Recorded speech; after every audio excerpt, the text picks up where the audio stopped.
Someone peed their pants. That guy right there, Jeff. He peed his pants. It's all good. That hoodie's dope on you. All right, let's get rolling. First off, thank you guys for being here. This Airbnb's nice or what? This is dope. Honestly, when I booked it, I was like, dang, I wish I would have got something nicer. Because I was kind of looking at it, you can't really find much nicer than this. Yeah.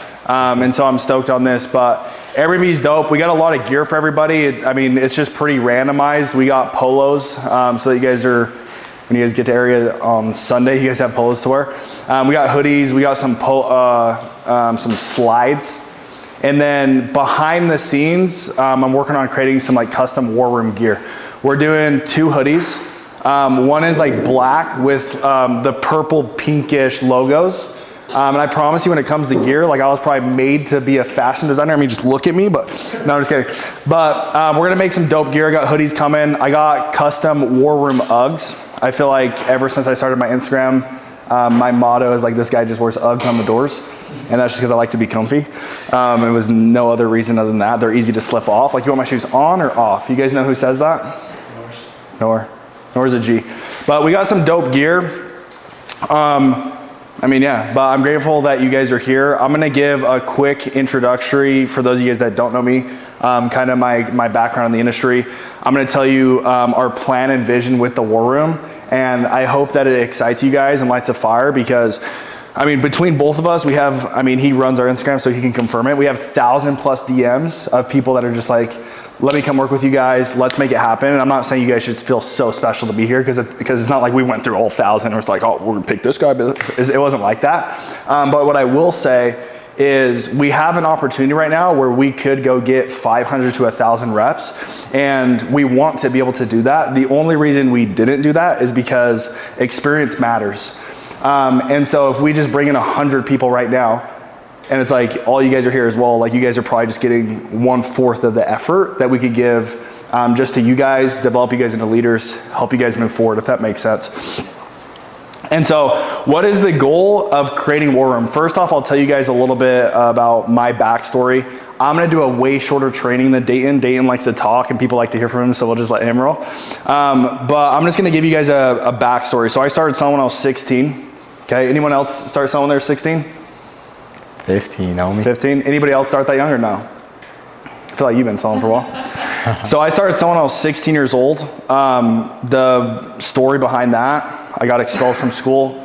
And then my mom pretty much like disowned me for that because, like, you know how parents are. It's like all about school. You gotta just be perfect, right? And I was just like the class clown that just hated school. You guys know how it is, right? And so I got expelled from school. They sent me to like Mill Creek. It's like do packets online, whatever. And then I had one of those old computers in my room. My mom took away my phone, my iPod Touch that people used to use back in the day. That's all I had. And I was just locked in my room for like 30 days. Big time gamer, took away my gaming stuff too. I was like depressed, this sucks. Long story short, I hopped on my computer. I DM'd pretty much my brother. He's like a foster brother to me. He sold pest control in Texas. I DM'd him, I was 16 years old, maybe 15, about to turn 16. And I was just like, hey, can I come sell pest control with you? And he's like, yeah, let's do it. And so I flew out there, had a good experience, went to Aptiv for a couple years. For those of you guys that know Aptiv, bigger pest control company. I did pest control for 3 years.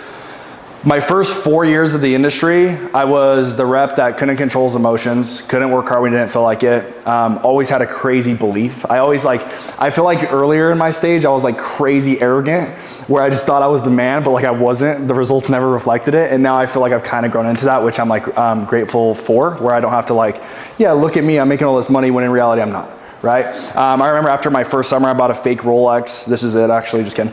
I bought a fake Rolex. Actually, I made 14 grand. I spent all 14 grand within like 3 days. No, like right when my back in hit, 14K, I spent every dollar of it, trying to flex, look cool. And I've lived that life, okay? To fast forward to the end, I went to Vivint, and that's when my whole entire career changed. And that's where I'm gonna run a training. My first year at Vivint, I was the top rookie in the company. I was the #1 recruiter in the company. And I finally feel like I broke through on learning how to control my emotions, work hard, I didn't feel like it, have confidence. And the only thing I would say that what happened because of that is, for the first time in my career, I was selling a product I believed in. And so like the product that you guys sell matters a lot. for 100%. And I was around people that actually believed in me, where like majority of my career, the 3-4 years I was in pest control, I feel like I was the only person that believed in me. When I went to Vivint, these guys acted like I was some poster boy child, and it's that aptive. It's just like all I got told was like, you're never doing it good enough. And for those of you guys that understand the pest control industry, it's because the pest control industry is like, if I'm not performing at the highest level, these guys ain't getting paid, right? And so it was a terrible experience. That's why you guys see me bash pest control so much. Financially, it was a terrible experience, but I went to Vivint, had a great year. Year 2 at Vivint, I was the #1 sophomore in the company. I broke the sophomore Vivint record ever. Since 1999, Vivint's been around. They're the largest direct-to-home sales company in the industry. And so that was pretty cool. I broke the weekly sales record ever at Vivint. I sold 45 alarms in a week. To give you guys like a estimate on like what that means when it comes to like pest controls, I'm doing over 120, 140 accounts in a week. And so that was dope. #1 recruiter again that year. I ran the #1 team in the company at the largest direct-to-home sales company in the industry, and we had the highest per rep average in Vivint history. And so obviously that year my career just took off. When the first 4 years of my career, the most I ever made in a summer was like 100K. And then the next year I shattered every single record. And then this year we went out to Vivint. This was Dayton's first year at Vivint. Dayton did solar the year before, absolutely dominated it. I've just been trying to recruit him forever. And we recruited Dayton. Dayton was cooking me every single week. I did have a week. There were a couple weeks where I beat him, and I was like, yeah, there you go. But he pretty much was smoking me every single week. I mean, Dayton's the future of this industry. For those of you guys that don't know, like it's actually insane, the numbers you guys will see. I mean, we went on a little blitz just barely to California. We maybe did like 5 days of closing, and he closed 14 deals, and that's when like everything's all over the place and there was no systems in place yet. He's still trying to learn new systems. 14 deals in solar in California, just so you guys know, like he's putting over 150, 200K in the pipeline. And that was probably 5 days of closing, maybe 7 days, I'm not sure. And so that's pretty much my story in the industry. I'm gonna explain a couple more things about the War Room and our plans, and then I'm gonna do a quick training, and then I'll let Dayton take over, okay? First and foremost, again, I'm grateful that you guys are here. The reason I do this job now, after you've made the money and you've done the growth, et cetera, is like, it's all about the connections, the networking, the people, the relationships, right? To make a lot of money, I've understood that the relationships and the connections that you guys have matter. Super heavily. Like in a month, me and Dayton are flying to Miami to go do a VIP dinner and workout with Daniel G and Andy Elliott. Like super, super sick, right? We're doing a podcast with some bigger names too, which will come out. And the whole reason we're doing that, just so you guys know, it's not like Daniel G and them come to us and it's like, oh man, we want to work with you guys so bad. It's like we're investing our money to actually just go and be with these people. You know what I mean? And so I'm willing to invest my time, my money, my energy, anything to go and connect and network. And so that's where I'm at now. The whole point of the War Room is not like, who in here wants to be like a career door-to-door person? Honestly. Okay? What do you guys want to do? I'm just curious. Some of you guys tell me, like, what's the whole point of this vehicle? Somebody tell me what you guys want to do long term. Software? Mm-hmm. Okay. What else? Private equity. Okay. What else? Real estate. Okay. The whole point of the War Room is a couple things. And again, I don't mean to be arrogant, but Dayton and I have done things in the industry that nobody's ever seen. And so scroll down to one more. You got this. Okay. So the whole point of the War Room is to plug you guys into a position where we can help you guys get to where you're trying to go as fast as you possibly can, okay? And I'm gonna tell you guys, a lot of us are very similar. We wanna take care of people we love. Obviously, we wanna make a lot of money. We wanna be able to walk into a room and never be afraid. And like, if the times that I used to like come in and run a meeting for people, I'm like shaking when I first started doing it. Like if I asked some of you guys right now, you'll come do your pitch, you guys have done it for 2-3 years, you'd be like shaking, 100%, right? And so obviously the whole point of this job is use it as a vehicle to get where you're trying to go, grow the skills, earn the money, etc.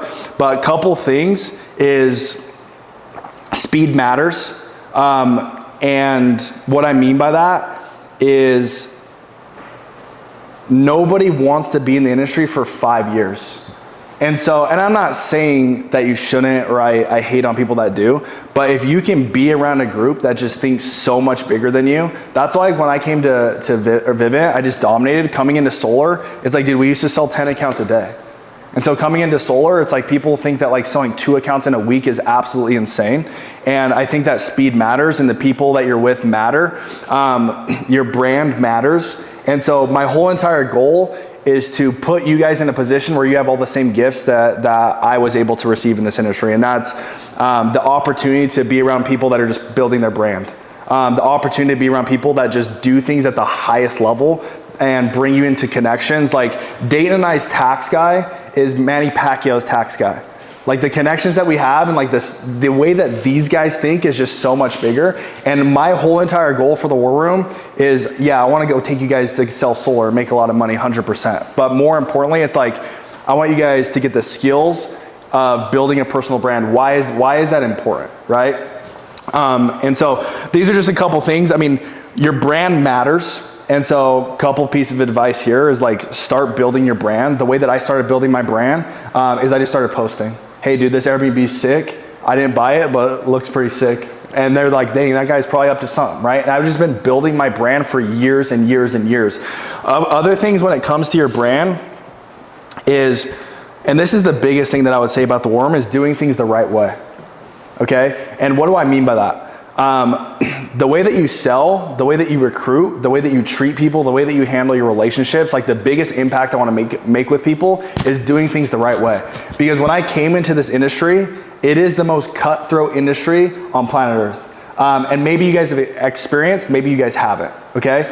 But to give you guys some examples, I left Vivint. I felt like I did them more than great. When I left 95% of my accounts there. I didn't touch a rep, didn't try to recruit them. I left everybody there. The second I left, people are bashing my name. This is this, right? And so to me, it's like, dude, if I can create a movement of people that just do things the right way, like if you guys didn't want to work with me, I hope all the people that have worked with me for a long time would never be like, oh man, you're just gonna go fail over there. I hope you fail, and I'm praying on your downfall, because that's what they're doing to me. Like if you guys didn't want to work with me, I'd be like, dude, I'm so happy that you feel like that's better for you. I'm cheering you on and I'm in your corner no matter what. And so doing things the right way is going to be super big. Thinking big, and then obviously the people that you go to war with matter. The last thing with this, when it comes to the War Room, so I was telling you guys, I'm creating gear behind the scenes. Who in here has ever had somebody that turned their back on them? You gave them everything, that you fed them, and they turned their back on you, 100%, right? So, and this is just off topic, but the gear that we're making is themed, turn your back, turned your back. And obviously our song for 2025 is turned your back. And who in here operates at a high level when they have people that have turned their back on them? 100%. Like that's the best place to be. Put your back against the wall. And so we're gonna rep the brand super heavily, but let's keep going forward.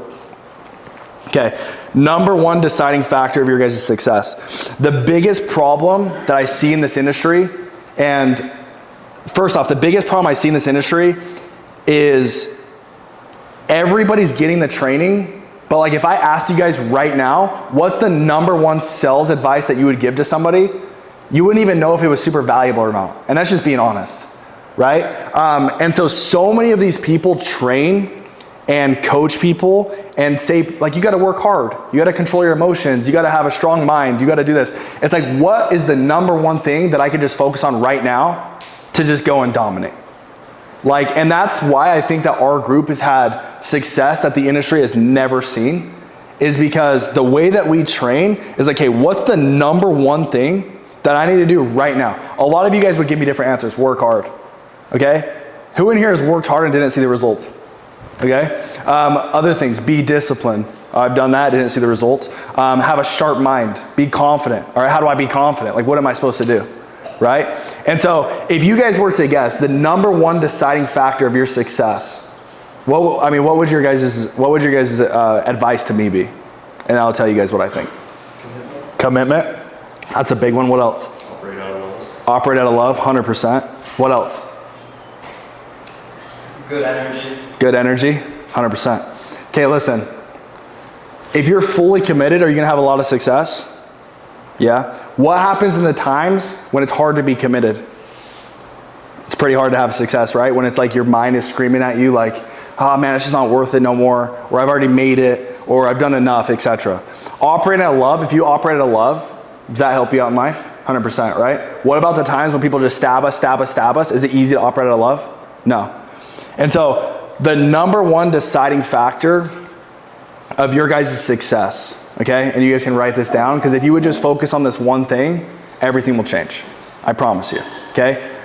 For those of you guys that have sold in here, which I think is everybody, when you're in a flow state and you're happy and there's no negativity in your head, how easy is it to perform?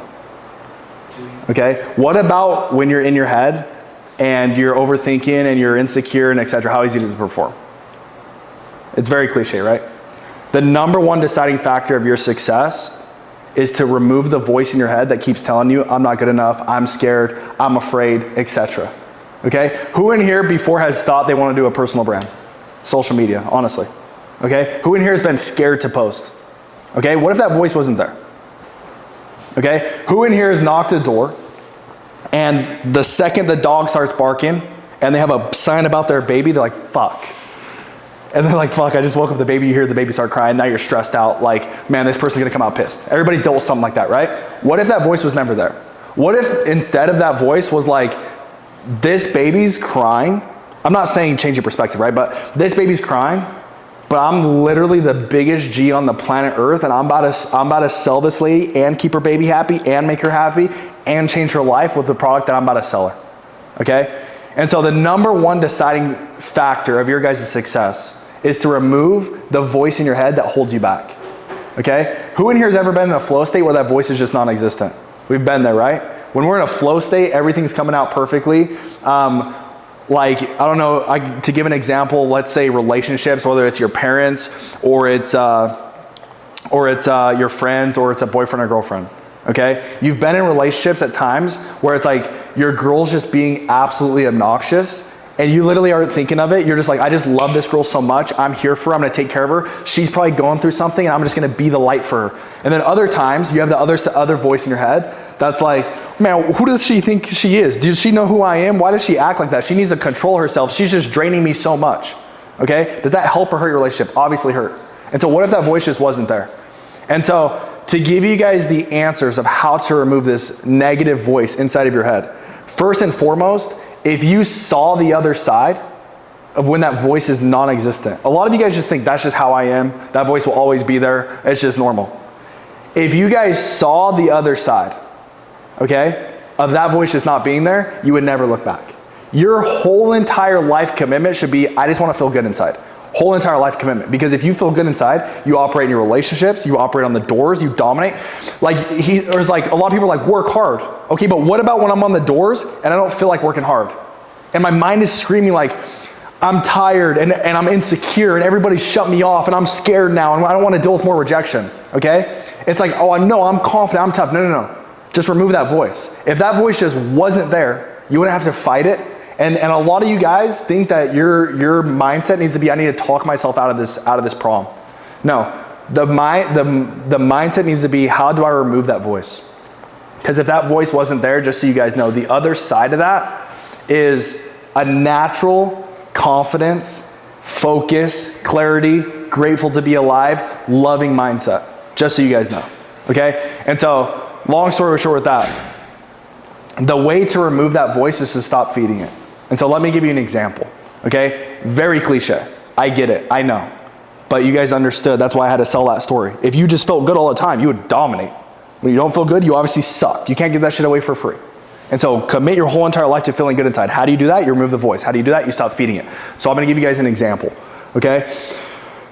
Let's say you're like, hey, I'm gonna commit to running 10 miles tomorrow for the next 6 months, okay? A lot of people look at the commitment as like, I just want to do hard things, etc. They don't understand how profound it is mentally and psychologically what it does for your brain, okay? So tomorrow morning you wake up, you go run 6 miles or 10 miles, okay? You're, first off, right before you're going to run, it's like, man, fuck this shit, but it's day one, so like, let's just do it. I said I was gonna do it, let's do it. You're 6 miles in, you're tired, and you're like, well, I'm 6 miles in, I did a lot. My legs kind of hurting. I should have stretched better. And you start selling yourself out of why 6 miles is enough, etc. And then you go home, okay? A lot of you guys could justify, but what you guys don't understand is that voice in your head that is just screaming all the time, you just fed it. It will always have control over you. What's up, boys and girls? That's good. Does that make sense? The voice will always have control over you. And so if you would stop feeding that voice, the voice would completely just die. Like full on disappear from your head. And so how do you do the number one thing, the number one deciding factor that's holding you back in life, which is the negative voice in your head, is you stop feeding it. And so my story on how I did that, and this is like super cliche again, but I would just go do the cold plunges, okay? When you get in a cold plunge, right, your voice is screaming at you. Let me give you an example of David Goggins. You guys have heard the story of David Goggins where he ran 100 miles in 24 hours. Has anybody heard that story? Okay. For those of you that don't know that story, he was on mile 70, pissing and shitting blood. His wife's a nurse. He's like on the verge of death. His legs are broken, okay? He had 30 more miles to go, and he finished the miles. Did he do that because he's mentally strong? What do you guys think? Right? If your legs were broken for 30 miles, pissing and shitting blood, could you tell yourself mentally and fight your mind mentally? You have one voice over here saying, fuck, I'm probably gonna fucking die. And you have the other voice that's saying, no, I got this. You think that's how he did it? Or do you think that voice was just non-existent? He literally trained his mind to say, I'm in charge of how I feel. And so again, I know this is like, maybe you guys don't believe it or you think that's just the way you are or whatever, but I promise you, you can remove the voice inside your head that holds you guys back from everything. I promise you. And so going back to the way that I did it, I would do cold plunges. And I would go underwater. What's good, G? I would go underwater for 3 minutes. I know that sounds crazy. I would do breath work and I would commit that I'm gonna go underwater for 3 minutes. I'm doing the Wim Hof breath work. It's actually easier to do 3 minutes than you guys would think when you do the breath work session, if anybody's done that. But I go underwater for 3 minutes. Inside my head, I'm hearing things like, you're gonna die, you're gonna have hypothermia, your brain's gonna freeze to death, et cetera, et cetera, et cetera, et cetera, okay? And I was committed to never listening to that voice again, ever. And what I started finding out is like that commitment killed that voice. And I lived in like la la land where every single thing was just so easy. I was just always confident. There was no fear in my life. If I said I was gonna do something, that's just light work. That voice just completely died. And so I became present. And so again, the number one deciding factor of your guys' success, very logically, when you guys feel good internally, you're gonna perform. When you feel bad internally, you're not. The only reason you feel bad internally is because you have a voice screaming at you that runs your life. The way that you get rid of that voice is you stop feeding it, okay? It's really hard to commit to never letting that voice get you. Really hard. But what's harder is living a life where it's like you know you could be great and you're just never gonna be great, okay? And a big motivator for a lot of people is definitely pain. Luckily, I was blessed to go through a really, really hard time in my life where I was like, fuck it, I'm willing to die in this cold plunge to just not listen to these thoughts anymore, right? And so my advice to you guys is don't wait until you get to a position where life just sucks so bad and you're suffering so bad that you do the number one thing that would change your whole entire life. If you had no fear, you had no insecurity, you had no voice in your head telling you that you're not good enough, you would dominate anything you do. 100%. Because you guys have seen the gifts that you do have. 100%. All of us have been shown at one point or another when we're in a flow state, dang, we're the Riz Goblin. Or we're the Riz Goblin on the doors, we're super loving, we're a good recruiter, we're a good sales rep, whatever it is. We've all seen glimpses of how great we can be. Imagine if that was just your life 24/7. I'm just telling you, okay? Let's move forward. You got this. Okay, Sales 101. I wrote a bunch of things down.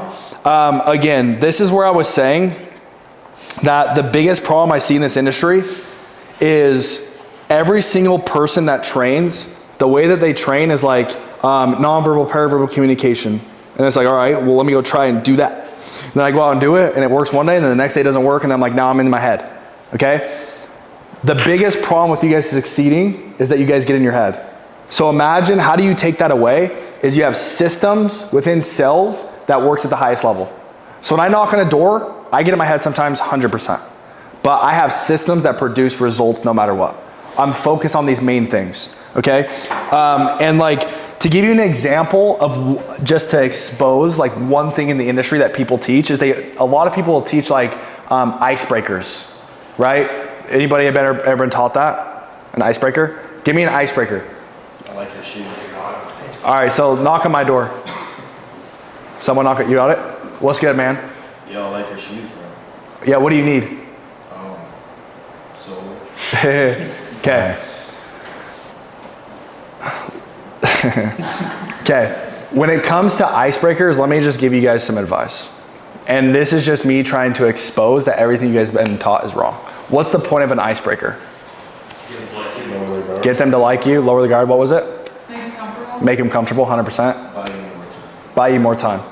Okay, so I think majority of what everybody said comes down to one thing, and that would just be like, the customer just needs to chill out. They need to like you, they need to be open to your influence. Am I right?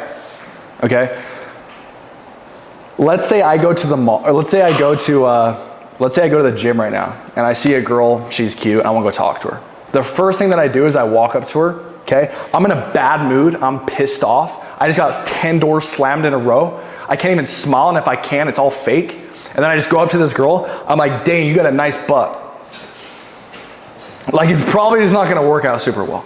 And I'm just giving like a crazy extreme, but let me give you guys an example. Let me just break this down super simple, okay? The reason you do an icebreaker is to get the customer to lower their guard. You should think to yourself, human psychology, why is the customer's guard up? It is natural human tendency that when they feel pressure, we shy away. Who in here has ever been in a relationship where as soon as like you're in a bad mood and the other person just wants you to be loving, but you don't have the energy to give them, that you just feel hella pressure, so instead of giving them the love that they want, you just go run away? Who's done that in life? All of us, right? And so natural human tendencies, when they feel pressure, we shy away. We get scared, we shell up. When you knock on the doorstep, they've had people that slammed cells down their throat, pushed them, et cetera, et cetera. So the first thing they open the door to is like, this is uncomfortable. When we're uncomfortable, we shy away. And so how do I make the person comfortable? And when you go to like the one-liner mindset, it's like, oh dude, I like your shoes, okay? The whole way you make someone feel comfortable is rapport. You guys know that. What is rapport? Human connection. Okay? What is the number one way to build human connection? Is authenticity. Okay? And so my mindset, everybody on my Instagram DMs, every single time I make a sell, they just say that was a lay down. Every single time. But it's like, yeah, because when I knock on the door, my energy brings them out of their fight or flight. It makes them feel calm, comfortable. Why though? Because I'm authentic. And so when you guys go to the door and you're like, man, I really like your shoes. Anyways, reason I'm here, 400 others. It's like, dude, I sold at the highest level because I just was fully authentic. Fully authentic. And what that did for me is it lowered customers' guards. And so you guys go try these one-liners. I'll tell you some one-liners. Sometimes they're gonna work, sometimes they're not. And then you're just gonna wonder what the hell is going on. But if you guys would be fully authentic, if you don't like their shoes, bro, don't tell them you like their shoes. If you don't want to talk to the old person for 10 minutes, don't do it. Because when you guys force fake energy, they can fill that. And you guys know that, okay? And so authenticity, being fully yourself, if you don't take care of 400 neighbors, stop saying that. Like, if you don't like their shoes, stop doing it. If you don't like their dog, what kind of cat is that? Right? Why does that work? Because I'm being fully authentic. That's literally me, okay? But I'm gonna jump into some other stuff. I just wanna chat about that for a second, okay? Let's see. Okay, what is sales? When I'm on the doorstep, what am I focusing on, okay? Sales is finding a customer with a problem, creating solution, and showing them you're a person that they can trust. That's all sales is, okay? Sales is finding somebody with a problem, creating a solution, and showing them that you're the person that they can trust. That's it. So when I knock on a door, I don't think to myself, nonverbal, paraverbal communication, one-liner, bring guard down, what's going on, this, that. Hello, Mr. Customer. I do the solar, your bill's expensive, we can lower your bill. Problem is it's expensive, we can lower your bill. Nah, we're good. Okay. Do you know that your bill's expensive? We don't want solar. Okay. Do they have a problem that their bill's high, yes or no? They do. Do they care? So am I gonna waste my time trying to convince that customer and twist their arm to make the sell? No, because sales is finding a problem, creating a solution, showing them to the person they can trust.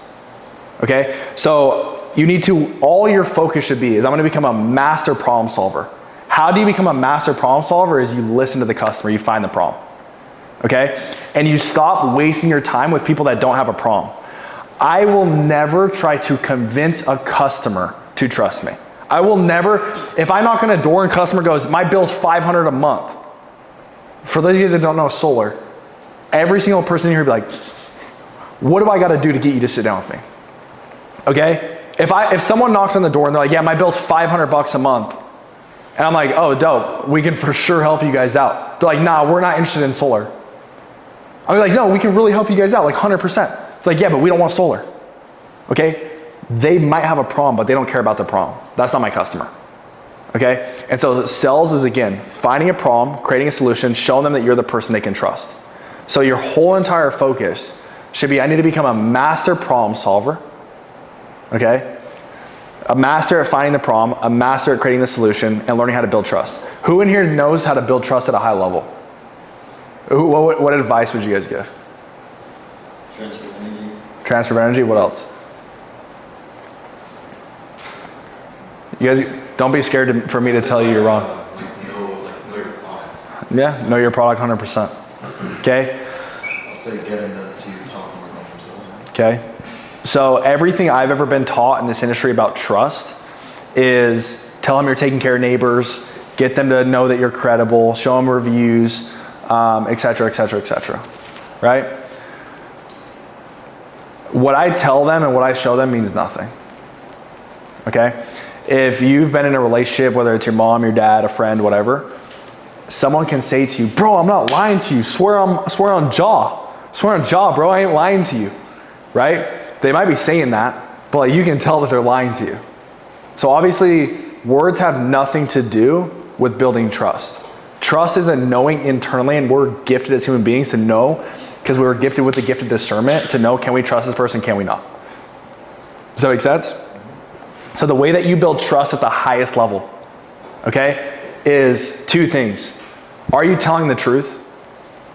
The biggest thing that salespeople deal with is they think that if I just leave out a little bit, if I just leave out this part of the contract, that they're gonna sell more accounts. It's the furthest opposite from the truth. If you would just be fully transparent with the hard questions, you're gonna transfer trust at a high level. And then the second thing when it comes to trust, like I make Instagram videos where I tell people, I don't let people tell me no. You can call me a pushy salesman all you want. I'm actually the least pushy. If you guys knock me, I never push people. You don't want it, no problem. But if I'm in a situation where someone wants it, I'll tell a customer straight up to their face, I'm not leaving, period. Like I'm not gonna let you tell me no. Why? Because I can actually help you guys out. The reason you guys don't have the confidence to do that is because you don't trust yourself. You say you're gonna do something, you say you're gonna go to the gym, you say you're gonna eat healthy, you say you're gonna lock in, and then you don't do it. Subconsciously, all you do internally is you just stop trusting yourself. And so how do I become a master at building trust? Is I tell the truth, and then I keep the promises that I make to myself. Does that make sense? Does anybody have any questions on that? Okay. The last thing that I would say, I think that's wrapping up my training, and then Dayton will take over. The last thing that I would say when it comes to sales. Sales is finding a problem, creating a solution, and building trust. So become a master in all that. When you're on the doorstep, that's all you're focused on. Find a customer with problem, etc. Okay? The last thing that I would say, like super basics wise, is people teach like nonverbal paraverbal communication. Does everybody know what that is? Okay? My advice to you is when I'm on the doorstep, it's slow, calm, articulate. That's my mindset. And so like a lot of reps when they get on the doors will get in a mindset of I'm about to get cut off, so I should speak faster. I never steer away from my process. So when I knock on the door, the two things I focus on: slow, calm, articulate. Hello, sir, are you the homeowner here? Yes. Nice to meet you. Reason I came by, I do the solar panels. I'm not like, yeah, I do the solar. I can tell they're about to come out. So I'm like, yeah, I just do the solar panels, completely different. I'm not doing that. I do the solar, okay? They're like, oh yeah, we're good, 100%. Reason I came by, obviously you've had solar people come by in the past. We can save you money. Very slow, calm, articulate. I'm explaining why I'm there. There's no upfront cost. There's no, we're good. Yeah. There's no upfront cost, no liability. We'd love the opportunity to at least sit down to see if you can save you money. If you don't want it, no worries. But at least my guy can come leave you the information, because if you are gonna do it, we'd love to be the ones to earn your business. I'm just slow, calm, articulate, problem, solution, trust. That's my whole entire sales 101. And that's all I focus on. And then on top of that, what's the number one deciding factor of my success is I feel good inside. So my whole entire life commitment is feel good inside by stop feeding the fear, okay? And then obviously understanding sales. Does anybody have any questions on any of that? No questions? Cool. Go down. I think that should be the rest of mine. All right, we'll let Dayton take over. I have a question for you. Go ahead. How do you know if you're a customer, like what are your buying cues to like stay there if you're like giving your pitch on the door? Yeah. So the biggest thing that took me from a mid sales rep to the best is generally just stop wasting my time with the wrong people. And it's so hard to teach that. Like sales comes with experience. Everybody wants to be great right now. That's hard to do. But my answer to that is if somebody's listening to me and not cutting me off, they're interested. If they're cutting me off, they're not interested. Sales is not finding someone who's not interested and turning them into a yes. Sales is finding someone who is interested with a problem and solving it. And so I'm never going to waste my time trying to twist someone. They're like, yeah, we pay $500 a month, but we're not gonna solar. I'm like, no, $500 a month, I'm not doing that. When I'm on the doorstep, I literally am like, hey, how's it going? I do the solar. Reason I came by, we can save you guys money. This is what it looks like. Are you interested to sit down or not? Well, dude, what about, why do you not just beat around the bush and tell them this and that and that and that? It's like, obviously it's working. Just keep it real. You wanna perform at the highest level, it's all authenticity. Keep it real, tell the truth.